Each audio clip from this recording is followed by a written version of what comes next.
When I was a child, my grandfather slaughtered the old mountain goat our family had kept for 28 years. My grandmother was so furious, she stamped her foot and said, "The old goat has become enlightened and has human consciousness. How could you dare kill it?" My grandfather scowled and said coldly, "Someone is coming tonight. We can't let them go hungry." I don't know when it started, but my grandfather became very distant and showed no real feeling toward the family.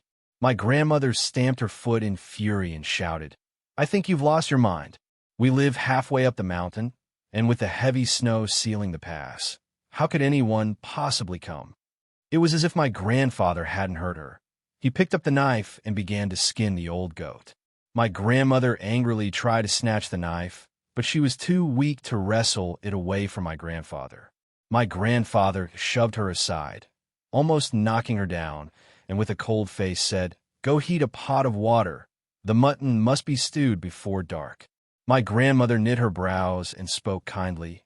"Old man, this billy goat is uncanny. It can't be eaten. Take my advice. Treat the old goat like a person. Bury it, give a name, carve a tombstone, beg its forgiveness. Only then will this be over." My grandfather furrowed his brow and said coldly, "If you want to live, do as I say." After my grandfather finished speaking, he stripped the goat's skin off. He hung the goat's skin on the clothesline to dry. When the wind blew, a foul mutton smell rose, mixed with the scent of blood. My grandmother stood where she was and sighed. She knew my grandfather had a strange temper and that there was no stopping him. My grandmother led me into the storeroom to heat water. She grabbed my shoulders and said, "Felix, listen to Granny. Tonight we won't eat any mutton, not a single bite. As long as you behave, Granny will take you into town to buy roast chicken and candy balls." I nodded. "Got it." When she saw me agree, my grandmother's frown eased a little. She cautioned again, "Not a single bite, and don't drink the broth either, not a single sip." I said softly, "Granny, don't worry. I won't eat the mutton or drink the goat's soup. I'm afraid of the old billy goat." When my grandfather killed the old billy goat, I saw it. That old goat was evil, looking at my grandfather as if it was studying him. It didn't look like a goat at all, more like a person. No sooner had I finished speaking than my grandmother's expression changed. She hugged me tightly and whispered in my ear, "Felix, stay away from your grandfather." I nodded. "I know." No sooner had I finished speaking than my grandfather came in carrying a half basin of goat meat, his face and clothes smeared with goat blood. My grandfather said, "Has the hot water been boiled?" My grandmother forced out a couple of nervous laughs and said, "It's done." My grandmother lifted the lid. Steam rose from the water in the pot. My grandfather dumped half a basin of goat meat into the pot, then instructed my grandmother, "Don't add any seasonings." My grandmother stood stunned for a few seconds, then asked, "Not even salt?" My grandfather nodded. My grandmother asked, puzzled, "Without adding salt, can people eat it?" My grandfather squinted, said nothing, and turned to go into the yard. Night was falling, and snowflakes began to drift through the yard again. It was very cold. My grandmother put the cooked mutton into a basin. It smelled delicious, and I instinctively swallowed. When she saw me swallow, she said angrily, "Felix, you mustn't eat a single bite." I nodded. "I know." Fearing I might sneak some meat, she led me into the yard, where my grandfather was smoking. My grandma said, "Old man, the mutton's ready. Why hasn't anyone come?" My grandfather took 2 puffs of his dry tobacco and said, "People have come." No sooner had he spoken than I heard footsteps at the courtyard gate. By the moonlight, I saw a woman enter the yard. The woman's face was ashen, her eyes filled with red veins, very creepy. If she hadn't cast a shadow, I would have thought I was seeing a ghost. My grandmother was also startled by the woman's appearance. She spoke kindly. "Miss, it's so late. Why are you coming to my house?" The woman pleaded pitifully, "Aunt, the mountains are blocked by heavy snow. My husband and I got separated. I saw a light on the mountainside in the distance, so I headed toward it. I haven't eaten for 2 days. I'm so hungry." When the woman said the words, "I'm so hungry," she clearly put force into them. Her eyes opened wide, the veins in them reddening further. so red they looked like they were bleeding, truly the image of a man-eating demon. I was startled and hurriedly hid behind my grandmother, clutching my grandfather's coat tightly. The woman forced a smile on her face, took a few small steps forward, and asked with a beaming expression, "Aunt, I'm so hungry. I want to eat cooked goat meat. Do you have any at home?" There was something odd about the way she spoke, as if she were threatening, and yet also as if she were hopeful. It was as if she wasn't given goat meat, she would eat people. My grandmother was so frightened by the woman that she didn't react for a long time. As the woman was about to walk up to my grandmother, my grandfather said with a cold face, "The mutton is in the pot." After saying that, my grandfather carried out half a basin of mutton, and the meat was still steaming. The woman saw the mutton, paused for a moment, then smiled and said, "Uncle, this half basin of mutton isn't enough for me. I've been starving for 2 whole days." My grandfather gave the woman a cold look and said, "Only half a basin of mutton." After he said that, he put the half basin of mutton on the ground. The woman suddenly knelt in front of the meat, grabbed it with her hands, and thrust it into her mouth. She even put the sheep bones in her mouth and chewed them up. A few large bones were too hard to chew, so she swallowed them whole. My grandmother frowned and pulled my grandfather aside, whispering, "Old man, I don't think this girl is human. She looks more like a starving ghost." No sooner had my grandmother finished speaking than the woman froze. She jerked her head up to look at my grandmother, and the way she looked at her was wicked. She grinned at my grandmother, her mouth a pitch-black void, like a black hole. This woman didn't even have a single tooth. My grandmother panicked and dared not look at the woman. She turned her head to look at my grandfather. My grandfather took 2 draws of his pipe tobacco and said coldly, "Old woman, clear out the west room and let Luna stay the night." No sooner had my grandfather finished speaking than my grandmother was stunned. She said, "Who is Luna?" My grandfather pointed at the woman and said impatiently, "Quick, bring out the west room." My grandmother frowned tightly. She said angrily, "Do you know them?" Seeing my grandmother upset, my grandfather grew even angrier. He even shoved her and said, "Go now." No sooner had my grandfather finished speaking than the woman laughed aloud. Her laugh was like a ghost's, very hollow. She had already eaten half a basin of goat meat and was now holding the iron basin, licking the scraps from it with her tongue. Her tongue was very long, and the tip had a notch, looking like a snake's forked tongue. My grandmother said angrily, "I'm not going. If it needs tidying, you go tidy it." After saying that, she tried to lead me into the east room, but my grandfather hurriedly blocked her. He said in a vicious tone, "You go tidy the room, go on." The way my grandfather spoke was terrifying, as if, should my grandmother disobey him, he would strangle her to death. My grandmother didn't dare disobey. She went to the west room in anger. Soon after, she came out of the west room again, and she said viciously, "Jacob, I think you're just courting death." My grandmother had barely finished speaking when the woman came over. She smiled and said, "Auntie, Jacob is an idiot. He treats you badly. If you ask me, he should be killed." Before I knew it, the woman had a sharp knife in her hand. She handed the knife to my grandmother. My grandmother took the knife and glared at my grandfather with hatred. The way she looked at him was like looking at an enemy. The woman let out another chilling, ghostly laugh. She crowded around my grandfather, whispering, "Kill him, quick, kill him. A man like that is a menace, even if he's left alive." The woman grew stranger and stranger. Her tone became harsher and harsher, and her eyes shone red, truly like a female ghost.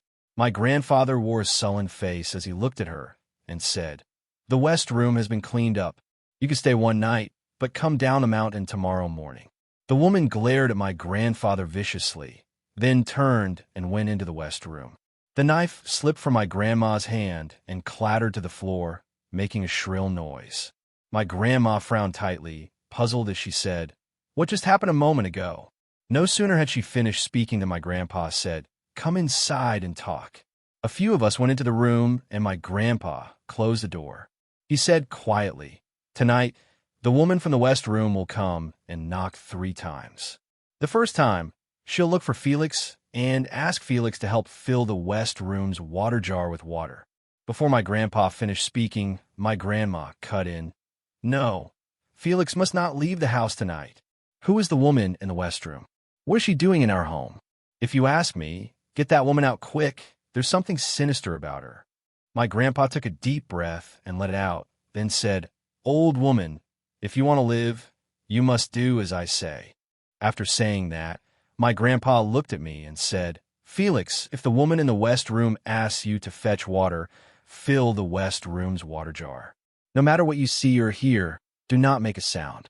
Remember, 3 buckets of water will fill the jar. After you've carried 3 buckets, come back. No matter how the woman tries to keep you, you must come back. Understand? I nodded. Understood. I had barely finished speaking when there came a loud knocking at the door. A woman's ethereal voice came from outside. Uncle, I'm thirsty. There's no water left in the jar. I want Felix to fetch some water for me. No sooner had the woman finished speaking than my grandmother's face changed. She held me tightly and wouldn't let go, saying, No, Felix can't go. I don't agree. My grandfather frowned tightly and said, Let go now. If Felix doesn't go, the woman will barge in and none of us will survive. No sooner had my grandfather finished speaking than my grandmother burst into tears. She complained, Old man, do you have any conscience? Felix is our own grandson. The woman at the door is clearly not right, and you still sent our grandson to his death. I think you've gone mad. No sooner had my grandmother finished speaking than the woman's voice came from outside again. She sounded clearly displeased and said, Uncle, I'm thirsty. Hurry and make Felix get me some water. My grandfather furrowed his brow. His strength overpowered my grandmother. He took me away from her hands and admonished, Felix, remember what I said. Go quickly. After saying this, my grandfather carried me off the comm. He opened the East Room door and pushed me out. It's cold outside. The woman's hand rests on my neck. She crouches down and asks with a smile, Felix, how old are you? When she says that, I smell a foul goat smell, very stinky. Looking again, the woman's eyes have already become horizontal pupils, exactly like an old goat's eyes, staring at me intently. I am so frightened my legs go weak, and I collapse sitting on the ground. The woman saw I was frightened and asked with a smile, Felix, how old are you? The woman was deliberately trying to get me to speak. I hurriedly covered my mouth with my hand to stop myself from making a sound. When I didn't speak, the smile on her face froze instantly. She looked at me coldly and ominously, making my scalp tingle. I dared not look at her again. I was afraid of seeing something even more terrible. I turned my face away, refusing to look at the woman, got up from the ground, and walked toward the well. Just as I reached the well, the woman grabbed my shoulder from behind. Her hand was deathly pale, like a ghost's. The woman chuckled and said, Felix, don't rush to draw water yet. Come inside and sit with me a while. I'll get you some candy. Don't be afraid. I won't hurt you. My heart dropped in my throat. I broke out in a cold sweat.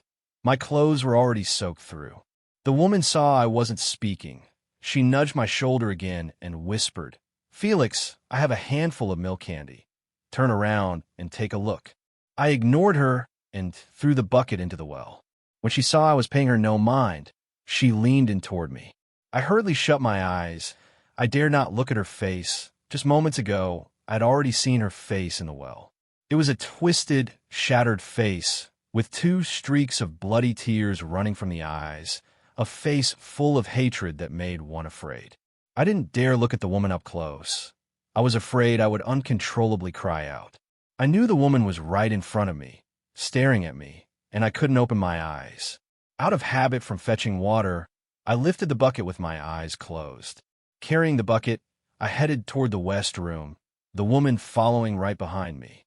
Just as we were about to reach the West Room's door, I opened my eyes. The West Room was pitch black, without a single ray of light. Even though there was moonlight tonight, the moonlight simply couldn't reach into the room.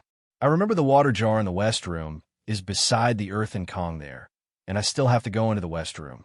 I was very afraid of encountering something terrifying. The woman seemed to notice my fear. She chuckled behind me and said, "Felix, it's dark in the room. Do you want me to help you turn on the light?" The woman was still coaxing me to speak. I gritted my teeth and took the bucket into the West Room. The West Room was pitch black. I could only feel my way inside by memory. What was normally just a few meters now felt like a bottomless pit with no end. I walked many steps forward, but still couldn't find the water jar. I was anxious and very afraid. The woman's voice suddenly sounded behind me again. She said, "Felix, I'm so thirsty. Give me a sip of water." The woman spoke urgently, as if I were withholding water from her, and she was about to snatch it. My grandfather used to say it takes 3 buckets to fill the cistern, and the water in the pail must not be given to her. I didn't answer and kept feeling around in the West Room. Suddenly, I felt the light switch. I was glad. When I turned on the light, I could see the water jar. With a snap, I switched on the light in the room. The instant the light came on, I saw a woman sitting on the water jar, glaring at me viciously, as if she meant to tear me apart alive. Relying on my courage, I walked to the water jar and poured water into it. I carried the bucket and went back into the yard. I instinctively looked back, and the woman was not following me out.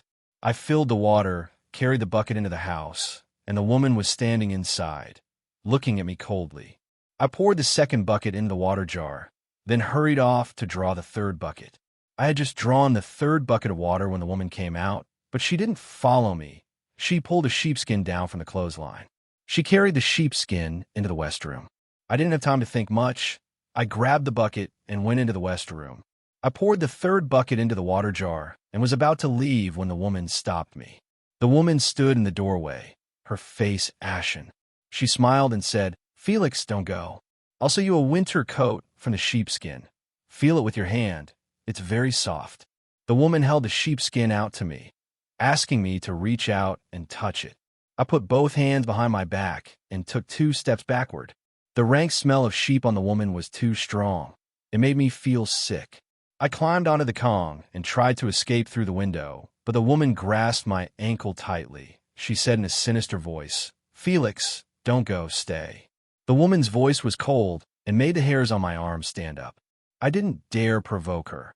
I was afraid she would strangle me to death. I obediently climbed down from the Kong. The woman was visibly pleased. She draped the sheepskin over me and grinned. Her smile was creepy, especially since she kept staring at me as she smiled. The woman suddenly gathered me in her arms and gently patted my back. She whispered, "Felix, I am your birth mother. Call out to me. Let me take you with me." After saying that, the woman burst into tears, looking very pitiful.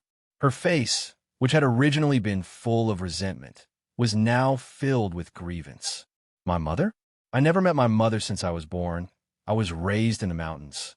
But I seem to have seen this woman in a dream, even dreamed of what happened today. I rubbed my head with my hand. My mind was a jumble. Seeing that I didn't speak, the woman held me even tighter. The woman cried, "Felix, wake up, wake up. Your mother went to great lengths to find you. Give us a sign, say something, and your mother can take you away. Please say something." The woman shook my body. I looked at the pitiable woman and, for some reason, felt uneasy. I instinctively reached out my hand to wipe the woman's tears. The woman's face was very cold, that kind of bone-chilling cold, like water from a winter well, icy and piercing. The woman cried, "Felix, hurry and call me mother. I'll take you to live in town. Your grandfather and grandmother have been deceiving you. You were kidnapped. Could this woman really be my mother? I have never called anyone mother since I was born. The word mother has always been buried in my heart. I've always wanted to say it, but I didn't know whom to call it to." My lips trembled slightly. Just as I was about to say mother, I heard a rooster crow. It was like being struck hard. My whole body jolted. A woman was squatting in front of me, her mouth wide and bloody, glaring at me viciously. Where my mother should be, it was clearly a demon wanting to eat me. I was startled, shoved the woman away, and sprinted toward the East Room. The woman chased closely behind me, and behind me came the ghostly cries of ugh, ugh, ugh. The ghost was chasing me. I ran forward as if my life depended on it. The east room's door was open. I reached the doorway, and my grandfather dragged me inside. With a bang, my grandfather shut the door. I was terrified, collapsing onto the earth in Kong. If the rooster hadn't crowed, I would have been eaten by the woman long ago. I cried, "She's not human, she's a ghost." My grandmother patted my back. She said anxiously, "Old man, wait until dawn. We'll go get a Taoist priest to drive out the ghost."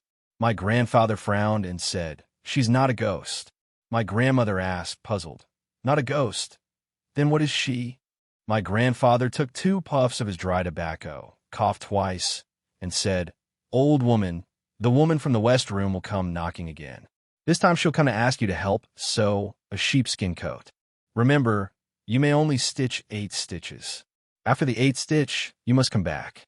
No matter how the woman begs you, you must come back." As soon as my grandfather finished speaking, I said, "Earlier the woman cried and said she was my mother and wanted to take me away and talk to me. I almost called her mother. Luckily, I heard the big rooster crow." My grandmother ran her hand over my head, looking at me with eyes full of worry. My grandmother said, "Old man, what on earth is going on? Are you hiding something from me?" My grandfather turned his face away, not looking at my grandmother, and said, "If you want to live, remember what I say." No sooner had my grandfather finished speaking than there was a knock at the door. Knock, knock, knock.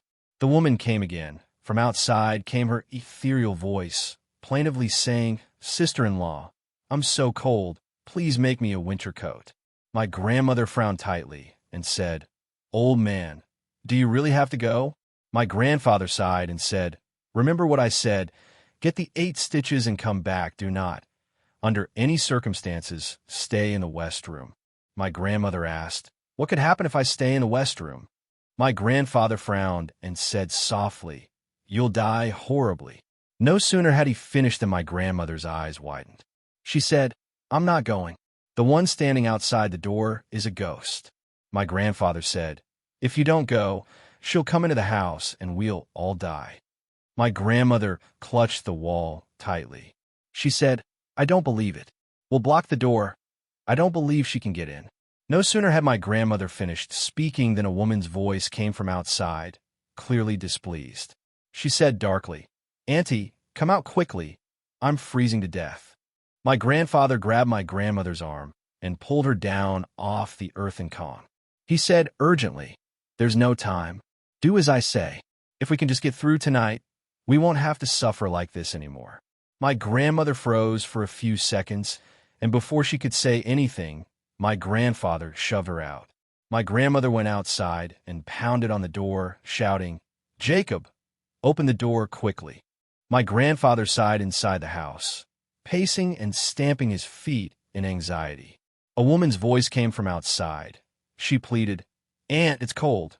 Please sew me a winter coat." My grandmother's cries came from outside the door. Her voice was harsh, as if she had been frightened by something.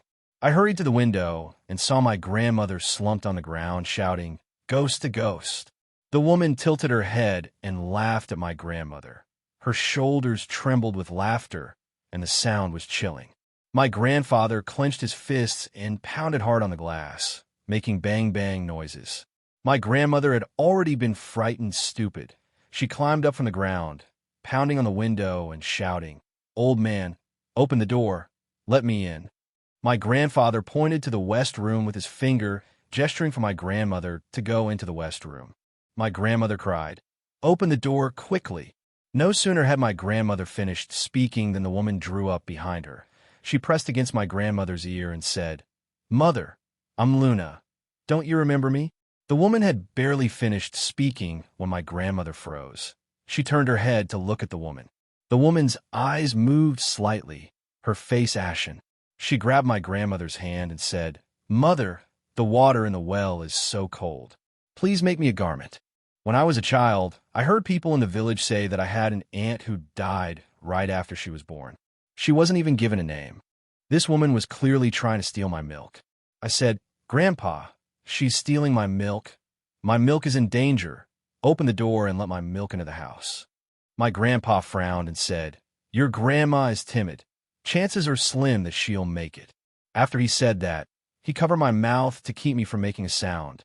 The woman again placed her hand on my grandmother's shoulder and said pitifully, "Mother, why aren't you speaking? Have you forgotten me?" No sooner had the woman finished speaking than my grandmother began to cry. Between sobs she said, "Luna, mother is sorry. I'll sew your clothes right away." Well, my grandmother agreed. A triumphant smile appeared on the woman's face. She took my grandmother's hand and walked toward the west room, saying as she walked, "Mother, don't leave tonight. Let's sit and talk." The woman and my grandmother entered the west room, and the light there was on. My grandfather sighed, his expression complicated. I said, "Grandpa, what about Grandma?" My grandfather patted my head and said, "Felix, your grandma has been enchanted by that woman from the West House. There's no saving her.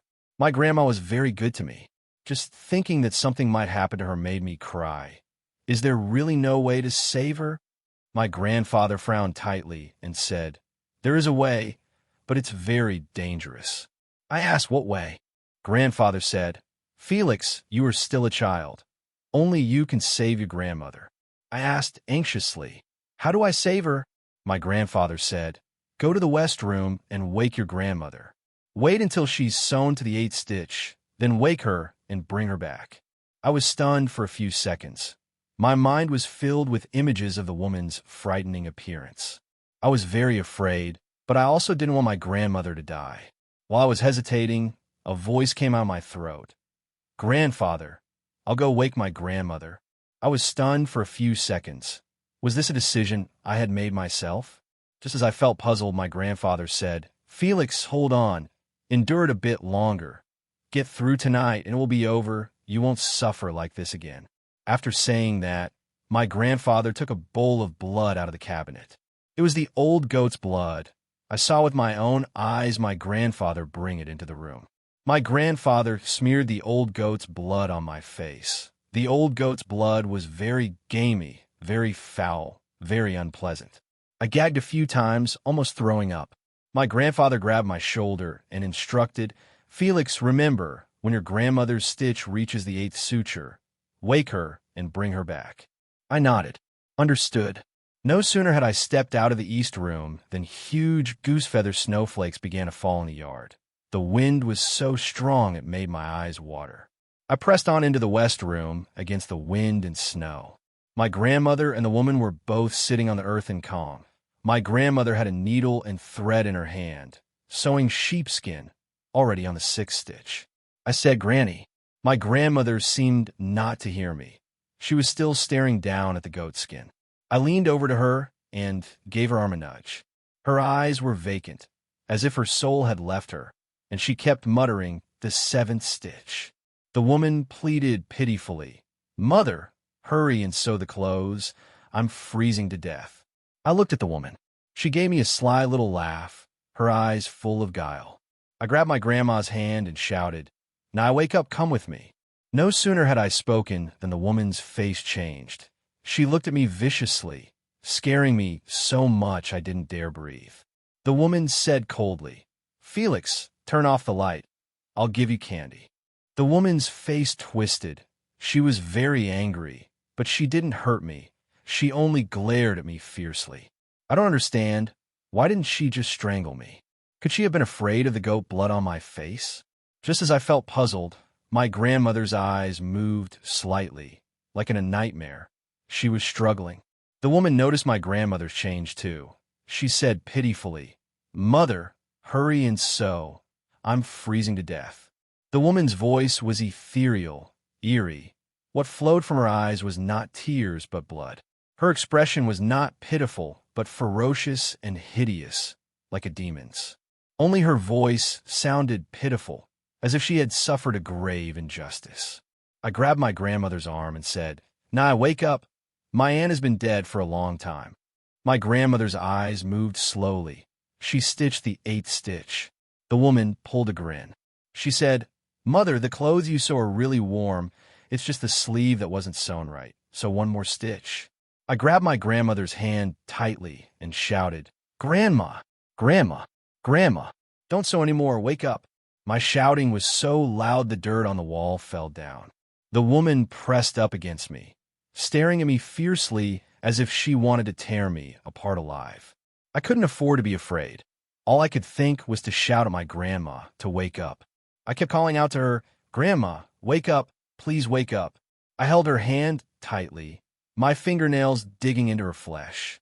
My grandmother seemed to realize the pain. She turned her head and glanced at me, as if she'd found her soul.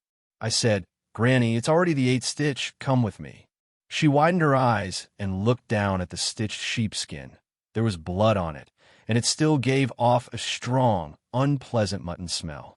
She suddenly hurled the sheepskin aside, grabbed my hand, and said, "Go, back to the east room." When my grandmother woke up, the woman hurried to block her path. With a forced smile that didn't reach her eyes, she said, "Auntie, the clothes aren't finished yet. So one more stitch, just one more stitch, and I'll let you go."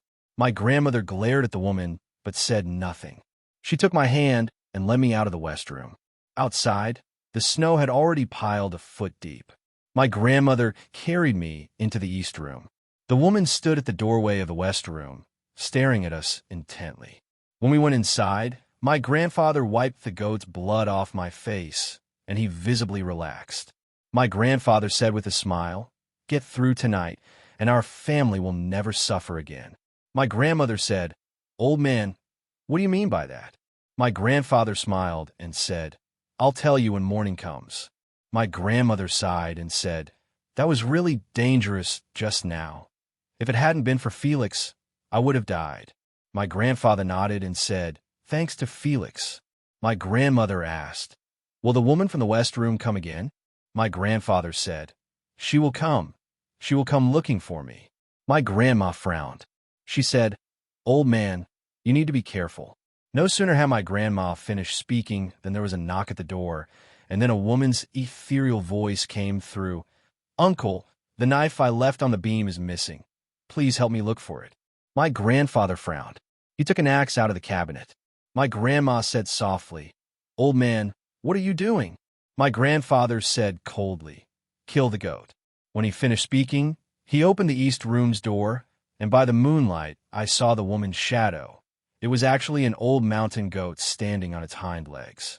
My grandfather grabbed an axe and went out, closing the door behind him. Outside, the woman's voice came, "Uncle, it's in the west room. Come with me quickly." The woman's voice was very soft, as if she were seducing my grandfather. I climbed to the window. By the moonlight, I saw my woman tangled around my grandfather, her hand on his neck, very bewitching. My grandfather showed no expression. He walked straight toward the west room. The woman hung on my grandfather's shoulder, impossible to shake off. Soon, the two of them went into the west room. My grandmother frowned tightly, very worried about my grandfather, her eyes fixed on the west room. Suddenly, the light in the west room went out. My grandfather came out of the west room, followed by the woman. She clung to him tightly and coquettishly said, "Uncle, come inside quickly, it's cold out here."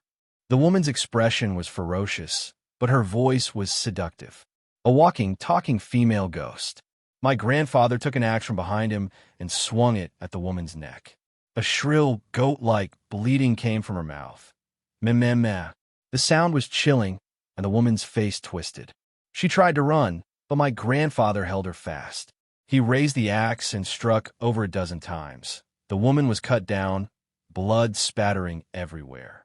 My grandmother hurriedly opened the east room door and said, "Old man, is it settled?" My grandfather shook his head and said, "Early tomorrow morning, the woman's man will come to our house."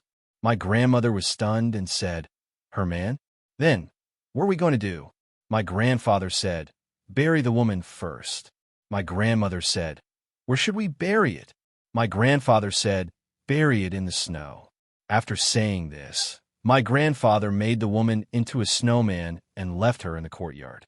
My grandmother frowned tightly and said, "Old man, leaving the woman's body in the courtyard is far too unsafe. We'd better carry it up the back hill and bury it." My grandfather shook his head and said, "It must be left in the yard." My grandfather seemed to be following some kind of rule, doing things according to the rules. My grandmother sighed and said, "What if her husband comes looking tomorrow morning? What will we say?" My grandfather said, Cook the remaining half of the goat. Don't add salt. When a man comes, give him the goat meat. If he asks about the woman, say you've never seen her. He'll search the yard for the woman. When he finds her, kill him. You must wait until he finds the woman before you kill him." My grandfather gritted his teeth and said fiercely, "Fine." The next morning, at first light, a man came into our yard. He was tall and burly, his face all muscle and toughness. His voice was rough as he spoke. "Uncle, the heavy snow has blocked the mountains. I haven't eaten for 2 days. Hurry and give me some mutton to eat." The man was broad-shouldered and thick-set, but had a goat-like face, long and narrow.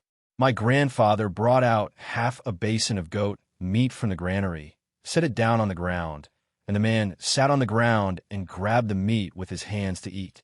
Before long, the man had eaten all the meat in the basin. When he finished, the man said, "Uncle, my woman and I got separated. Have you seen my woman?" My grandfather shook his head and said, "I've never seen it." No sooner had my grandfather finished speaking than the man stepped forward 2 paces and grabbed his wrist. He pulled my grandfather's wrist up to his nose and sniffed carefully. He said sullenly, "You killed my woman. I can smell her blood." No sooner had the man finished speaking than my grandmother's face changed. She tried to speak, but my grandfather signaled for her to be quiet. My grandfather looked at the man and said, "Our house is halfway up the mountain.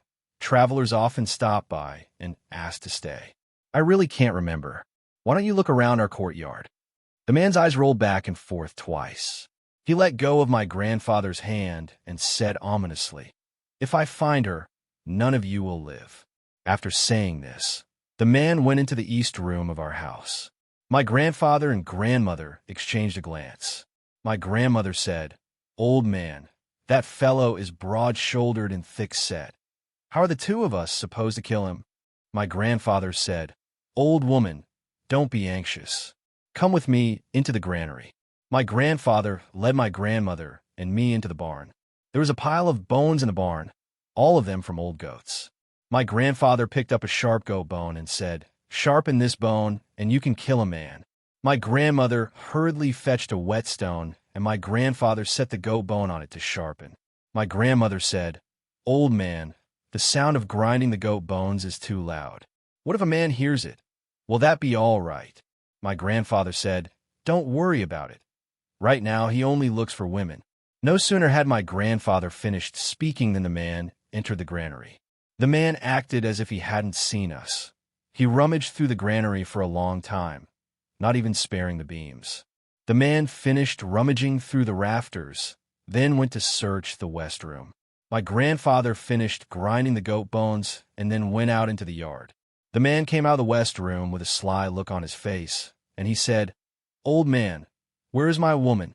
The man stood beside the snowman, no more than half a meter away from it. My grandfather squinted. He said, "I don't remember clearly. I've never seen your woman." The man said angrily, "You're talking nonsense." My grandfather grinned. As if deliberately provoking the man, he pointed at him and said, "Is that your woman? I think you're lying. You have no woman at all." No sooner had my grandfather finished speaking than the man's expression changed. He glared at my grandfather viciously, then raised his foot and kicked the nearby snowman hard. The snowman was kicked out a hollow, and a pool of blood flowed from the hollow. Looking closely, half of the woman's face was exposed. Because it was winter, the woman's corpse had not decayed and was still largely intact. The woman had died with her eyes open, staring fixedly at our courtyard. The man stared at the woman's corpse for a moment, then grinned. He brushed off the snow, revealing the woman's intact body. My grandfather hid his hands behind his back, tightly clutching the goat bone. He took small steps toward the man. The man gave a strange smile and said, "None of you will live." After saying that, the man's face changed, like a raging demon. He lunged at my grandfather. My grandfather raised the old goat's bone and drove it into the man's neck. Blood covered the floor. The man swayed twice, then fell to the ground. My grandfather showed a smile on his face. He said, "They're all dead. They're all dead." No sooner had my grandfather finished speaking than the 2 bodies on the ground blurred and suddenly vanished. My grandmother widened her eyes. she said, puzzled. Old man, what on earth is going on? No sooner had my grandmother finished speaking than a wooden plaque came rolling down from the roof of the east room of our house, bearing the words, Butcher of the Hillside. My grandfather laughed and said, Old woman, we will never have to suffer the pain of parting by life and death again. No sooner had my grandfather finished speaking than I felt dizzy.